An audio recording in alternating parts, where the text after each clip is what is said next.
자, 같이 사회복지 행정론, 우리가 이론서를 가지고 중요한 내용들과 핵심적인 부분들을 같이 정리해 보도록 하겠습니다. 일단 그 모든 과목이 똑같은데 이게 지금 여러분이 사회복지사라는 전문 직업을 갖기 위해서 보는 과목이잖아요. 그러니까 이 8과목을 여러분의 필수 과목으로 선택한 데는 다 기본적인 이유가 있어요. 이 과목은 사회복지사가 꼭 알아야 되는 이유가 있습니다. 그러니까 우리 공부를 할 때도 이 과목이 뭐를 위해서 배우는 과목이다를 생각하고 공부하는 것하고 그냥 무작정 공부하는 거하고 기본적으로 좀 달라요. 이랬을 때 여러분이 일단 학부 때 배웠던 생각을 돌이켜보면 행정론이란 과목은 왜 배우는 걸까? 어떻게 보면 제가 이제 수업을 하다 보면 학생들이 예를 들어서 실천론, 실천기술론은 왜 배우는지 명확하게 느껴질 거예요. 클라이언트를 만나서 사정하고 개입하기 위한 기본적인 이론들이 있죠. 또 인간행동 같은 경우도 확실히 그런데 필요한 심리 발달 이론이라든가 이런 것들이 있어요. 근데 행정론 이런 과목들은 도대체 내용도 좀 잡다하죠 보면. 그래서 여러분이 이제 한 학기 그래도 수업을 학부 때 들었을 테니까 지금 와서 돌이켜 보면 이 행정론은 왜 사회복지사한테 필요한 거였을까요? 효과적인 서비스를. 그럼 이 행정론에 나오는 것들을 배우면 왜 서비스가 효과적으로 될까요? 행정을 잘해서. 또 다른 사람들 학부 때 배웠던 행정론을 배우고 나서 한 학기 수업 끝나고 나서 아 이걸 내가 아니까 필드에 나가면 이런 면에서 좀 더 내가 이 과목을 모를 때보다 잘하겠다. 어떤 점에서 그런 느낌이 좀 들었었나요?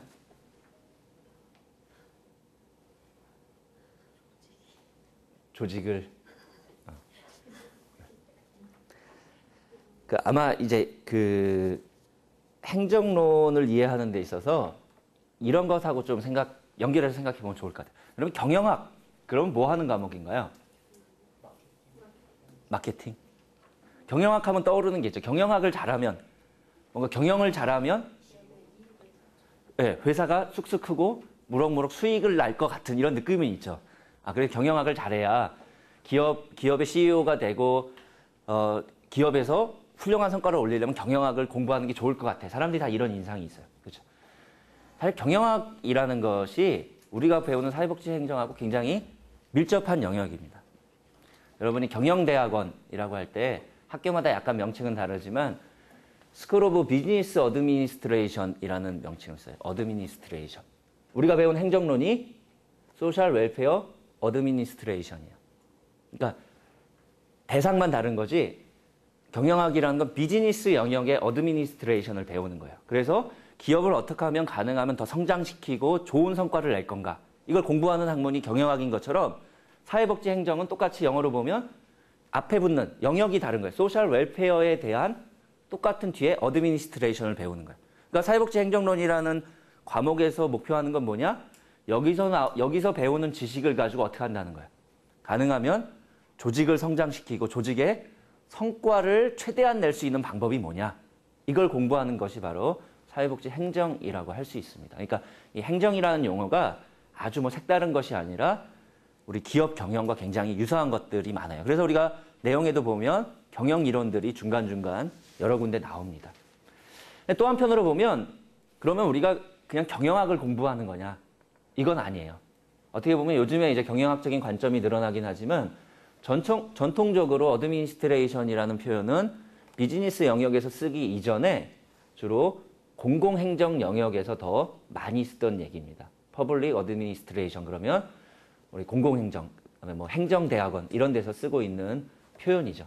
그러니까 어떻게 보면 한 축에서는 경영학, 성과를 많이 내기 위한 것도 있고 그런데 또 다른 측면에서 보면 자 국가의 조직들 또는 공공조직들을 보면 국가의 조직들은 기업과 똑같이 뭔가 수익을 내는 조직이 아니에요. 그렇죠? 우리가 예를 들어서 정부, 중앙정부, 지방정부 이런 조직들의 기본적인 목표는 뭘까요? 정부란 건 왜 필요한 걸까요? 이 정부가 잘 된다, 못 된다. 우리나라 정부가 이런 점에서 못한다. 사람들이 막 욕하죠.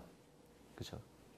안 할 수도 있겠지만 사람들에 따라 성향이 다르겠지만 아무튼 정부에 대한 사람들의 불만이 많아요. 이럴 때 사람들이 그 반대에 대해서 반대로 정부가 이렇게 잘해줬으면 좋겠다라고 기대하는 뭐가 있죠? 어떤 걸 기대하나요? 뭔가 국민들이 원하는 것들, 공공의 좋은 결과들을 정부의 활동들을 통해서 얻어주기를 사람들이 기대하고 있어요. 행정학이라는 영역, 퍼블릭 어드미니스트레이션이라는 영역은 공공조직이 그런 국민들이라든가 일반적으로 옳다라고 하는 어떤 방향의 활동들을 잘하기 위해서 어떻게 해야 되냐. 이런 것들을 다루는 학문이 행정학이라고 할 수 있습니다. 여기서도 어드미니스트레이션이라는 표현을 써요.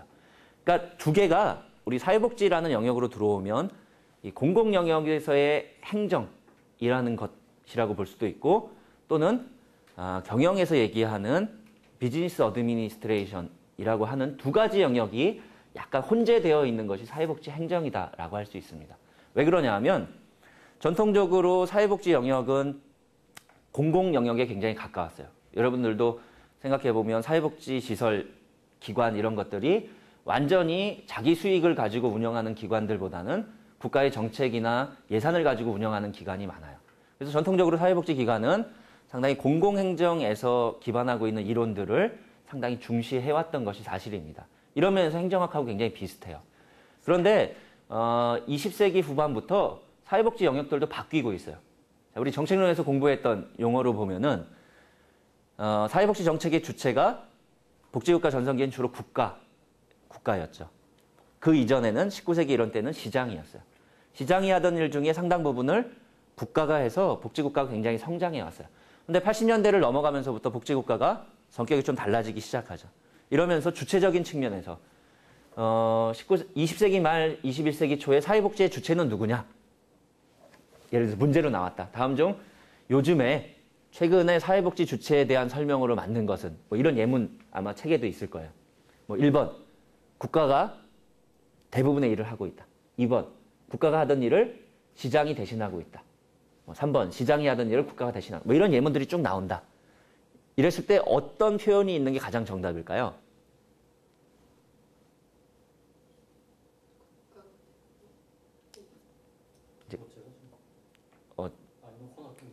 그렇죠. 혼합경제가 정답이죠. 제가 말한 4개 중에는 정답이 없어요.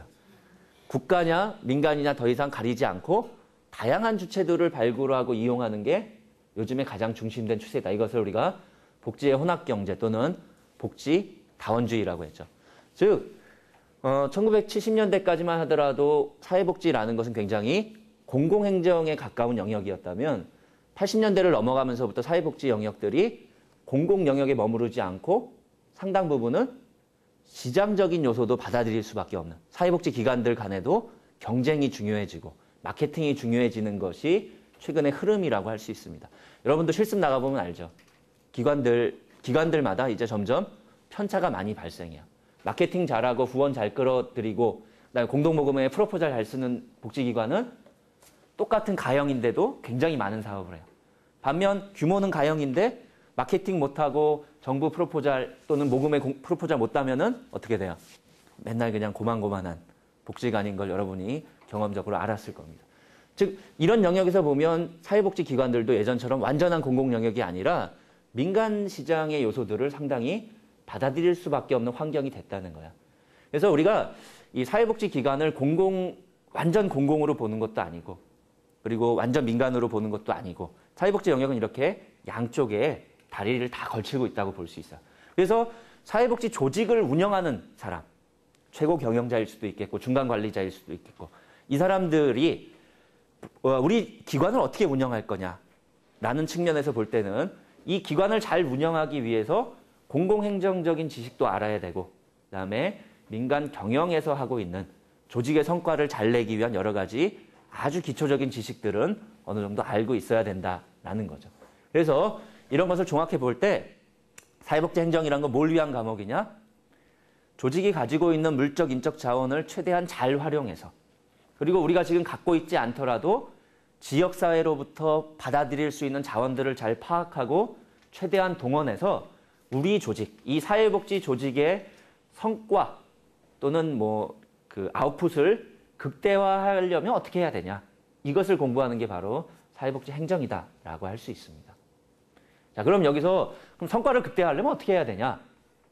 여기에 이제 여러 가지 측면들이 발생한다는 거죠. 아마 이런 면은 성과라는 측면은 기업들을 잘 생각해 보면 돼요. 여러분도 뭐 기업이라고 해서 큰 기업들 생각하지 말고 동네 식당이나 여러분들이 이용하는 동네 구멍가게, 뭐 이 표현은 좀 동네 가게들. 특히 제가 이제 식당을 다녀보면 그런 생각이 드는데 어느 식당은 손님이 별로 없어. 근데 내가 이용해 보면 손님이 없는 이유가 있어. 꼭 뭔가가 좀 부족해. 음식 맛이 부족하건 아니면 종업원들이 불친절하건 뭐 이런 식당들은 몇 달 후에 가보면 망해 있어요. 그렇죠? 이런 식당들의 특징을 보면 일단 자기가 갖고 있는 장점에 대한 홍보도 잘 못하고 그다음에 어느 날 가보면 식당 아줌마 몇 명이 구석에서 수다 떨고 있고 뭐 손님하고 일하는 사람 숫자가 비슷하고 불필요한 인력이 있다거나 아니면 공간을 잘 가꾸지 못한다거나 뭐 이런 식당들은 오래 가지 못하고 망해요. 잘 되는 식당들 보면 뭔가 그런 측면에서 필요한 인력들을 딱 필요한 만큼 그리고 적합한 일에 배치해서 잘 운영한다거나 아니면 외부 장식이나 손님들이 뭔가 관심을 가질 만한 이런 요소들을 잘 개발한다거나 이런 식당이 잘 되는 거죠. 그래서 우리가 뭔가 이런 성과를 내기 위한 조직을 다룬다는 것은 아주 거창한 것이 아니라 이런 단순한 것부터 조금씩 관심을 갖고 개선하면은 조직이 달라진다는 거예요.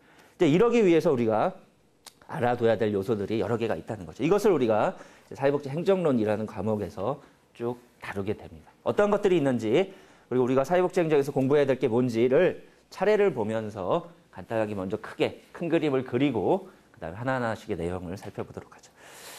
자, 우리 책 차례는 페이지가 없고 뭐 첫 장을 넘기면 바로 차례가 있네요.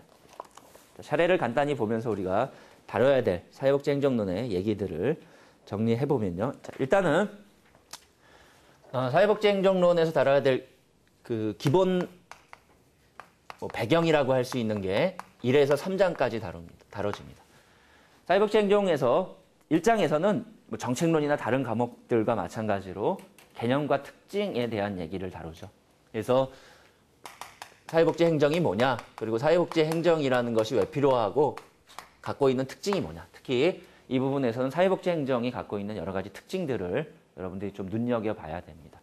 아까 잠깐 얘기한 것처럼 사회복지 행정이라는 것이 조직의 효율적인 운영을 통해서 성과를 극대화하기 위한 여러 가지 방법들, 이런 것을 행정이라고 한다면, 그러면 아까 잠깐 얘기했던 공공행정 영역이라든가 경영학 이런 거하고 완전히 똑같다면 사회복지 행정이라는 과목을 따로 배울 필요가 없겠죠. 여러분이 그냥 행정학을 공부하면 될 텐데 왜 그럼 사회복지 행정이라는 게 일반 행정과 달리 별도의 과목으로 우리가 꼭 배워야 되냐, 이런 이유가 있어요.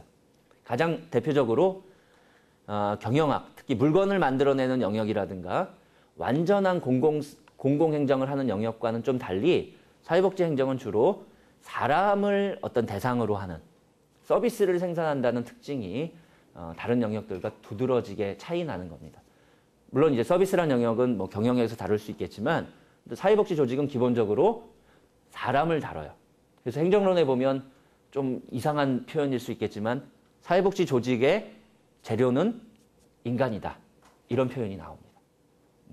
우리가 예를 들어서 공공행정 영역에도 예를 들어서 국방이다, 뭐 교통이다, 이러면은 교통정책, 국방정책을 할 때 주로 이 대상이 되는, 행정의 대상이 되는 건 뭔가 물적인 거예요. 교통행정을 잘한다, 도로를 어떻게 효율적으로 잘 놓고 뭐 이렇게 계산할 수 있는 영역이란 말이에요. 근데 사회복지 행정의 대상은 다 클라이언트라는 인간입니다.